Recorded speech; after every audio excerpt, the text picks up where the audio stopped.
পুরো চুলটা যে আমরা কাটবো একটা অ্যাঙ্গেলের উপরে কাটবো, তাহলে একটা অ্যাঙ্গেলের উপরে মানে যে কোনো হেয়ার স্টাইল করতে গেলে একটা অ্যাঙ্গেলের উপরেই কাটতে হবে।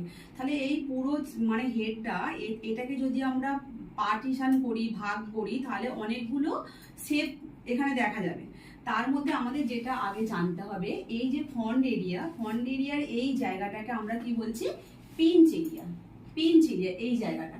তারপরে মাথার এই সোজাসুজি এটাকে আমরা কি বলছি, ক্রাউন এরিয়া। ঠিক আছে, তাহলে ক্রাউন এরিয়া আর এই জায়গাটাকে কি বলছি, অক্সিপিটাল বোন। এই যে লেখা আছে দেখো, অক্সিপিটাল বোন। তাহলে ক্রাউন এরিয়া আর অক্সিপিটাল বোনের মাঝখানে কি হচ্ছে, লো ক্রাউন এরিয়া।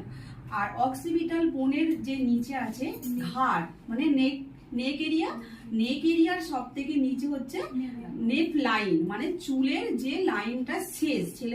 মেয়েদের ক্ষেত্রে লম্বা চুল বলে বোঝা যায়, পড়ে থাকে না। ছেলেদের ক্ষেত্রে খুব ভিজিবল হয়, মনে হয় যে এখানে একটা লাইন গেছে ছেলেদের হেয়ার কাটিং।